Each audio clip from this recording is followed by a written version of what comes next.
De la dynamique Monseigneur Capozzaro, DMK, la bande à Madame Kafui Adjamabo s'identifie illégalement aux forces démocratiques pour l'alternance pacifique en 2020. Des mensonges aux provocations, la DMK tombe dans son propre piège. Voulant emboîter les pas aux autres politiques sérieux à l'instar d'UNIR, en, UFC, net, dans la remobilisation de leurs militants, la DMK, le regroupement politico-associatif qui a porté la candidature d'Abeyome Kodjo à la dernière présidentielle de 2020 prévoyait organiser du 20 au 24 mars 2022, une tournée d'information de ses militants dans les communes Golfe et Ago NIV. Pour ce faire, elle a adressé un courrier d'information par sa coordinatrice, Madame Brigitte Kafui Adjamabo Johnson, au gouvernement togolais dont elle nie la légitimité. Malheureusement, cette note est adressée aux autorités non pas sous le regroupement de la DMK mais plutôt sous Force démocratique pour l'alternance pacifique en 2020. Ce qui a amené ministre de l'administration territoriale à faire mention dans sa réponse que l'organisatrice de la tournée est une inconnue.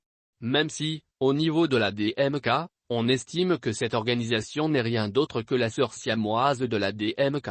C'est déjà suffisant pour le ministre Peyadewa Boukpessi de demander des clarifications car cette structure m'est inconnue.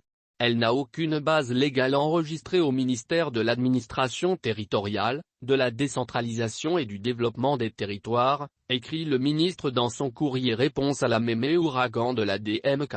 Alors que la DMK elle-même souffre jusqu'ici d'illégalité, les leaders de ce regroupement ajoutent à l'inconnu un autre inconnu pour sans nul doute provoquer les autorités. Car le gouvernement envoie toujours les courriers aux composants de regroupements qu'au nom des partis légalement reconnus et non à celui de la DMK. Si la DMK, prétextant une probable interdiction de sa manifestation, voulant contourner celle-ci en adressant le courrier au nom de ses forces démocratiques pour l'alternance pacifique en 2020, elle n'a qu'à s'en prendre à elle-même. Ce faisant, elle a commis une erreur à le faire. Le courrier aurait dû être adressé au nom d'une des organisations membres, ou même au nom de la DMK et chacun avisera de la réponse du ministre. Mais là, la DMK est tombée dans son propre piège. Elle n'a plus aucune preuve pour juger de la mauvaise foi du pouvoir d'interdire systématiquement ces manifestations.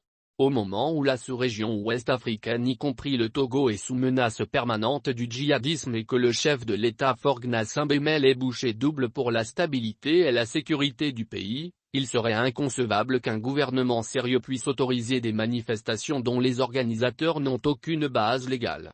C'est donc à juste titre que le ministère veut voir clair avant toute décision. D'ailleurs, dans sa lettre réponse, le ministre fait montre d'ouverture en déniant tout caractère politique à son courrier en écrivant « Je vous prie de me fournir, dans un bref délai, des explications sur l'existence légale de cette structure pour que je puisse me prononcer sur votre demande ». De son côté, la DMK, pour l'heure a préféré reporter signe sa tournée en accusant le gouvernement de mauvaise foi et pourtant c'est cette rigueur qui fait du Togo l'un des pays les plus stables et sécurisés de la sous-région. Accepter les regroupements illégaux d'exercer, fait des ordres et ouvre la voie à n'importe quel guidame à vouloir organiser des manifestations. Il revient à la DMK à se faire respecter pour que les prochains expéditeurs de courrier de la DMK ne soient pas inconnus au ministère.